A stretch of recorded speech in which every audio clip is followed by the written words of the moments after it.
Май айы табигатьнең иң гүзәл, матур вакытларының берсе. Сиреннәр, шымыртлар, чияләр чәчәк ата. Ә мин исә үләннәр остасы Фирая ханым Захаровага кунакка килдем. Менә бусы кыяш бетә башлый, ябыла башлый. Кыяш бусы хәләттән ачыла башлый. Так интересно. Вообще такой прям барометр для шушуляннар. Буквально на температуре реагирует. Шунда яхшы. Менә бу ягның яфракларын даже минем кичкенә кызым, минем кызым үскән вакытта, шушулянны җыгып вакытта әйтсәң, файдалы шуны ашарые. Үләннәр чәй ичәбез примерно 35 елдан артык уже. Поэтому безгә заварка бар, она yok, извините. Мен просто аптырым кешегә ничек можно только завар купить. Без шулай әйләнгән, безгә Аллага шөкер устраивает вполне, потому что на микроэлементлар бик күп, солей много, очень много витаминов. Безнең просто үзенә үзе шулай булды. Безгә бер кем өйрәтмәде. Видимо, безгә Аллах шулай кушкан, шунда кулланырга. Поэтому мы применяем и для оздоровления, и для лечения, и для поддержки, и как витаминное сырье на самом деле. Вот. Хотя бы какая-то часть населения действительно пользуется үләннәр белән. Действительно, то, что у нас было, это халыкта, ул үзенә үзе хәзер танки кайта башлады. Аллага шөкер. Сез ничә ел инде үләннәр белән 35 елдан уже, да, мы с молодости начали. Ягым был арское лесное хозяйство. Мы туган урманда, и урманнан чыкканым юк, Аллага шөкер. Шуның өчен минем әти белән бабай лесником работали. Алар үләннәрне, 5-6 үләннәр постоянно безнең өйдә булды. Вот. Анарасын безнең бабай үлән түгел, например, битлекне безгә җыеп, например, үзенә анарасын шуны тиреп, шуны тиеп, фильтровать итеп, теге сетчикка чыгартып, безгә бирергә ашка салдырга, например. Мен һаман шул исемдә калды. Ул теге җимешләрне алар безнең постоянно бар инде. Но без аларны аерым ичмәдек. Просто заваркага салып иштек башта. Менә бетекне помню, җәй буе, анарасын кыш буе шушы ашка салып тордык. Ул битне икенче тегеттән бирә ашка. На самом деле. Ул старый народный рецепт. Яны шушы рецептны бер кая укыганым юк, бер кенә ишеткән юк. Мы просто белән теге авыл халыклары элек шулар белән пользовались. И в этом есть смысл. Потому что его вирусы, микроб, грибки не любят. Она теми да бик яхшы. Анарасын, вот говорят, менә укыганым бар, просто вот китап буенча инде. Ул мятымда душицы бармый нигә мужчинам, теге ятнага бармый. А если бишал тулям кушсагыз, если ашка салсагыз, аңа бернәрсә булмый. То есть они не проявляют так себя. То есть так, допустим, не выскакивают, получается общее воздействие на человека. То есть үзеңнән ачкан вакытта үләннән много и по большой дозе. Такие вот, допустим, такие вот свойства, допустим, уляннан могут проявляться. А если кушкаешь, она как бы нивелируется, это нормально идет. Так что это не так страшно. Фирая ханым, язның беренче чәчәге дип әйтик, ул тузганак. Сары тузганак. Менә нинди матур сезнең җыйган үләннәрегез арасында сары тузганак. Әйдәгез шушы сары тузганак турында сөйләп китик әле. Аны белән кулланырга кирәк. Ул безнең җирдәге кояш шикелле була. То есть кояш энергиясе безгә җитеп тора. Иң яхшы пока үлән, менә кычыткан дигәнәк, лопух, анарасын чистотел, и действительно менә бу үлән инде вот называется одуванчик. Одуванчикның бөтен җире файдалы, яфракларыннан, стебельләрдән можно сок эшләргә. Сокларын чыгарасыз да, или мясорубкадан, или через соковыжималку, или через марлечку можно салып куярга. Шушы сокка әзерәкенә аракы, чтобы как бы был законсервированный. Анасын белән бу сокны ичәсез бер чәй кашыгы көненә 2 тапкыр бауыр авыртуларына, бир авыртуларына, шишәргә каршы, каны чистартамына шушы әйбер законсервированный була. Можно менә бу яфракларын бик каты, менә бу стебельләрен алсагыз, менә бу җилләрнең бик каты горький булмый. Шуның өчен салатларга можно применять. Теге белән салатларга кушырга. Йомырка белән, теге петрушкалар белән, зеленнәр белән, кыярлар белән тоже бик каты файда бирә. Кешенең канын бик яхшы чистарта. Анарасын чәчәкләрен можно чәй шикелле эчәргә, 5-6 чәчәкне можно бер ятыр кайнап чыккан суга 2-4 сәгать кач шул ятырны бер көнгә әкрен генә 2 көнгә шуны эчеп бетерәсез. Әз генә стаканнан иштән берәлешен, стаканнан 2-дән берәлешен. Ул бавырларга бик каты файда бирә. Анарасын сарысыны куа, сокларын эшләгән вакытта ташларны җибетә, биерләрдә, бавырларда, анарасын бәвелләрне куа, бәвелдә юлларыннан инфекцияларны ала. Анарасын белән бу шушы растение, ул антиоксидантлар чыганагы булып тора, бик көчле. Шуның өчен онкологиядә яман эшләрдән кулланырга ярый. Тузганактан онкология өчен төнәтмәне ничек итеп дөрес ясарга? Ну, төрлечә була. Менә, например, можно менә шушы бер чәчәкне можно бер стакан суга салып, стаканны эчкә бүлеп, 1-2 сәгать торгач, стаканны эчкә бүлеп эчәргә ярый. Можно бер дәнә шушы чәчәкләрне җыеп, или же үләрне целиком җыеп, бер дәнә сырье була, 5 дәнә аракыга салып куярга ярый. Ул вакытта уже настойка була. Аны бер 15 кадам тоткач, 5-15 тамчы эчеп торырга ярый. Икенче тапкыр можно суга салып торырга ярты стакан, а можно үләннәргә, зурларга салып эчәргә ярый. Ә курс ничә кем булырга тиеш? Ну, если үзеңнән чыккан вакытта, ну, иң кимендә 1-2 атна, иң күбендә 1 ай була. А еще лучше, что менә бүтән үләннәр белән, бүтән тәбиләр белән кушып эшләгез, ул яхшырак була. Ул вакытта уже аның срогы бик как бы күбәя, то есть это возможность как бы расширяется, как бы можно дольше можно пользоваться. Ашар алдыннанмы? Ашаганча обычно эшләр ондай белән, или ашаганнан соң, или ашамыйча. Но у бит әше була, кем, допустим, повышенная кислотная желудка, ашаганча эшләгез, аңа конечно ашарга кирәк. Вот. И чтобы меня бы эшләре бик каты как бы не раздражали, там повышенная кислотная желудка, например, можно же злек бал белән кушып эчәргә, узда бал белән, утырган бал, кәрәзле бал, такая финиклар, такая бик каты балы булмаган. Алар белән как раз можно как бы совмещать. Это лучше будет. Скрашивается как раз. Ә менә хәзер тузганактан бал ясыйлар, варенье ясыйлар. Аның файдасы бармы? Конечно, файдасы бар. Үзенчәлек, алланың тоже, үзенчәлек бар, файдасы тоже бар. Пожалуйста, интернетта бик күп способлар бар. Кайсы шуңа кирәк. Ул бит тоже сироп белән, лимон белән кушкач тоже файдалы була. То есть бер чәй кашыгы, бер аш кашыгыдан ашап торырга ярый. Конечно, файдасы бар. Аны бит не зря кеше, бик күп кеше шушы вакытта шушы вареньесен эшләп куя. Конечно, действительно, на файдасы бар. Доказано давно уже. Он понижает холестерин, понижает давление. Кан тамырларына бик яхшы тәэсир итә. Ә менә кышка ничек сакларга? А кышка лучше менә тамырларны җыярга. Или варенье куясыз, как бы, допустим, 5 минутки можно. Или тамырларын эшләп куярга. Тамырларын җыйгач просто провялили на кыяшта. Анасын турап, теге согы бик чыкмаса, уже кисеп, аны киптерәсез. Киптерергә можно даже кыяшта. Ага, бу нәрсә булмый. Анасын бишал түлән салып, беренче тамыр салып, допустим, пухсыгоря дуванчик, аларны бергә салып, треп эшләсәгез, ул яхшы файда бирә кешегә. Шундый способ була для оздоровления человека, действительно шулай. Үзеңнән түгел, менә үзеңнән эшләгән вакытта нормально, а если бишал түлән салсагыз да еще лучше было. Это на самом деле так. Тузганакны дөрес итеп ничек киптергә? Киптергә белән просто үләнен булса, аның чәчәген киптереп булмый, ул мамыкка үрелә. Вот, шуның өчен теге нигән яфракларын киптереп була, просто кыяшта киптерергә ярамый. Чтобы был сквозняк, но булмасын кыяш, сквозняки. Кеше быел авыртты коронавирус белән, шуның өчен белән бу и үпкәләргә бик каты файда бирә шушының теге способлары приема. Поэтому одуванчикны очень широко можно применять. Она рисун соңгы вакытта бит бик кешенең тоже менә катарактлары була, шушының составында ике бар теге маддәләре бар. Ул күз авыртуына или же, например, профилактикага бик яхшы бара. Аны можно эчәргә, можно кофе шикелле эчәргә, можно ашарга.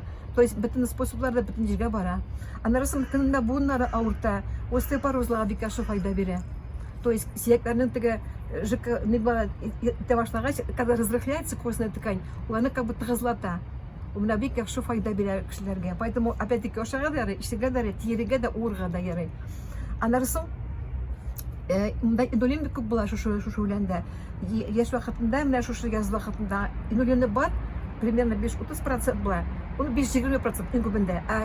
Кечкенә җисагыз тамырларын бик яхшы була. Анда примерно даже 40%. То есть шикәргә бик яхшы, шикәрне төшерде. То есть сахарный диабет. Поэтому поджелудочная когда воспаленная, бик яхшы әйбер.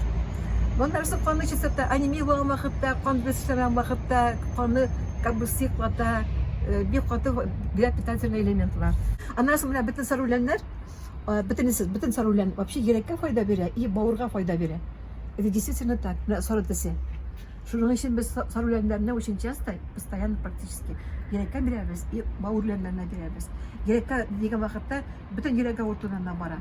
И бауырга дигән вакытта бөтен бауыр авыртуларына бара. Единственное, таш булган вакытта бик каты теге таш чыгат, желчеводячий протоки теге бик каты забитый булса, аны просто тамырларын бик каты күбәйтеп эчәргә ярамый. Согын по столовой ложке эчеп торырга бик яхшы. Соклары чыгасагыз бик яхшы ташларны җибетә башлый. лучше, чем даже корни. Это касается вот когда вот пути, по которым выступает желчь, закупориваются. Вот, потому что опасно. Если прям это как бы вошли, она чхала, тагзана башлай. Поэтому и такой способ хороший, соклар. И тамырлары кискене, инулинны бик была, поэтому им файдалысы тамырларна была кискене. Вот.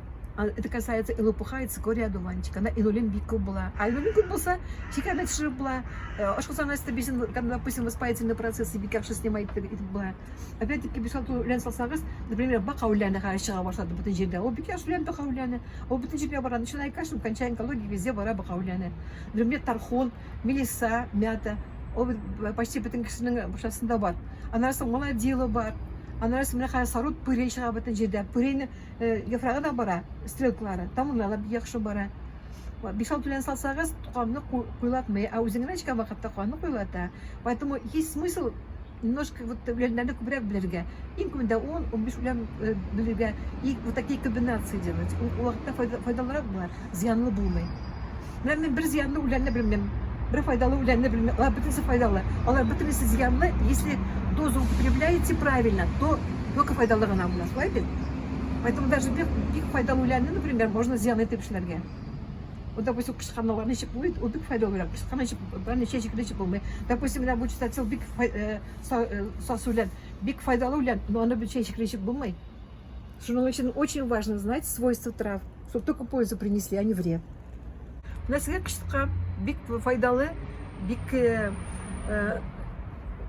файдалы, бик кишле үләнләрнең берсесе, аны бүтән кеше белә инде, и действительно бик кешеләрдә куллана, яз кына особенно. Яз кына бит нахатата, ул даже почти шакмый да. Теге кремнезем дигән состав бар анда, ул обычно чага. Ну, конечно, бик каты кысагыз, аны чыга, ул чага башлый. Шуның өчен аны можно ошарга бу вакытта әзерләп теге кайнап чыккан су белән самый сипсәгез, аңа бер нәрсә мисаллар салып ошарга ярый. Кстати, салатлар салып ошарга ярый, җәй буе. Нинәй кышканны, ишелгә бик күп кешегә ярамый, аны беләсез шулай бит. Тромбофлебитларда варикоза булган вакытта, калкулы булган вакытта аны ишелгә бик как бы рөхсәт ителмәй. А так кан тамырларны чистарта, бәбеләрне куа, бәбел юлларыннан инфекцияны ала. Витамин С булгач, ул теге сакын тимәскә файда биреп тора, как бы защищает профилактика пара. Аннан опять-таки антиоксидантлар чыгандагы булып тора. Аннан анемия вакытында, анемия бик яхшы как бы каны чистарта, бик яхшы нәтиҗәле чыганагы булып, бик яхшы нәтиҗә бирә шул вакытта көнгә бара. Аннары гемоглобинны күтәрә, бик яхшы әйбер. Вот, аннары буыннарга файда бирә, можно чабынырга, аллергиясе булмаса, можно ишергә, можно ашарга. Аннары тамыры бик яхшы кышытканның, без аны тамырында җыябыз, көненә ташлары бар, берләрдә, бавырларда аны кулланабыз. Вот, тамырлары канны куйгатмай по большому счету, поэтому можно бишалты үләнне салып, бишалты тамырларны салып, тоже теләп мәшләп, алан даже элек 1-2 ай әкрененә су шикелле дәкене буена ичеп торырга ярый, теге маленькими дробными дозами. То есть кышытканның бөтен җире файдалы, исте дә, асты да, на самом деле. Кышытканны бары тик май-июнь аенда гына җыярга кирәк. Менә хәзер аның иң файдалысы бала май аенда, майский крапива дип. Аннан соң чәчәк ата башлый, теге семена, ул тоже файдалы. Допустим, теге бу вакытта бу җирләрне файдалы, теге вакытта теге җирләр файдалы була. Кышканы можно җәй буе кулланырга. Җәй буе ашарга да, яфракларны җәй буе ашарга да ярый, салатларга салып. Бу вакытта кан куйламый. Вот что интересно. Так что анда бит еврокада була, суганда була, каны сепката. Шул вакытта вот это как раз пользоваться можно. Даже можно гораздо лучше, чем петрушка помогает, гораздо лучше, чем шпинат помогает. То есть яхшырак даже була. И тем более без она чисто урында җыгач бесплатно була безгә. Аны киптергә дә бик яхшы. Кышытканны бары тик экологик чиста җирләрдә генә җыярга. А шу үләннәрне чиста урыннан җыярга кирәк. Аны бүтән үсе белән на самом деле. Әрекмән, хәзер әрекмән чәчәк атканчы можно тамырдан җыярга. Анда тоже инулин бик күп. Поэтому при сахарном диабете применяется. Он тоже яхшы чистота. Менә бүтән җиргә бара. Начиная теге ютәлдән от кашля начиная, кончая онкология белән бүтән җиргә бара. Цикорий, лопух, одуванчик. Шуның өчен аны яфракларын да ашарга ярый. Ишергә дә ярый. Аннары әкрен-генә чәчәк ата башлый. Шул тегәнәкләрен җыеп, опять-таки үләннәргә салырга ярый, шәйләргә салырга ярый. Допустим, 1-2 тегәнәк, бер бокал чәйгә. Ул получается и шештәре кашып тора, каны чистарта. Аннары соң буыннарга бик яхшы файда бирә әрекмән тамыры. Вот. Аны можно ванналар эшләргә, можно настойка эшләп уып торырга, можно настойка эшләп тамчылап эчеп торырга, можно сокларын җыеп эчеп торырга. Опять-таки, чтобы соклары законсервированы булса, яхшырак була, даже можно кыш кына эчәргә. Вот, аның файдасы бик күп, действительно, бөтен җиргә файдалы булып тора әрекмән. Менә чистотелка чыга башлады, кайсы экземплярлар уже чәчәк ата башлады. Менә шушы аның файдасы бар, зыяны да күп, теге белмичә кулланган кешеләргә. Поэтому әйтәм сезгә просто бер рецепт, который мы каждый год говорим, аның зыяны юк, файдасы бар. Менә шушы бер экземплярны алып, тамырлары белән әзгенә чәчәкләрен, нәһә чәчәк ата башлый. Шушы бер экземплярны алып, әбәтләп менә байтып бигеп, марлыга салып, чиста марлыга, шушы прям пучокны салып кыз ишетерле әче суга. Бер аш кашыгы кирәк сметан и бер аш кашыгы кирәк изюм или бер аш кашыгы сахарный песок или. И шушы банканың куясыз караңгы урынга, банканың авызын куясыз как бы просто марлы белән бәйләп, чтобы как бы муки не пошли. Шушы теләп мәне 5 иң кимендә 15 көн тоткач, аны потихонечку пробовать можно. Ул такая закваска шикелле була башлый. Бер чәй кашыгы, бер аш кашыгы, анасын тора-тора можно даже по 1/3, по 1/5 стакана ичеп торырга ярый. Шушы рецепт фаны чистота, противоопухолевое воздействие, паразиты, вирусы, микробы хорошо снимает. И анарасон, самое главное условие для бу чистоты уляны, шушы таким способом, когда применяете, план вагатта, ол кишечная флора бетермей, ошап бетермей, и сенсо калдыра. И анарасон не вызывает спазм дыхания. Ол шушуляночка вагатта кубрак булса, ол сразу о себе дает знать. Ол кишечные дыхательные путины бу обошлай. И звук булса, ишне Китай или же наоборот запор чыга башлый. Поэтому, чтобы такого не было, шушы менә рецепт именно әче суда эшләнгән, таких проблем не вызывает. Әче суны ничек эшләргә? Әче су, вот творог астында су бар, творог астындагы су, ол әче су була. Творог эшләгән вакытта аның сары су була. Ну, обратка пахта әче су инде. Менә шәһәр шартларында әче суны можно барга, допустим, на колхозный рынок, анда бар сатучылар, мы там, допустим, сеттерне, майданы сатар, анда у них әче суда бар.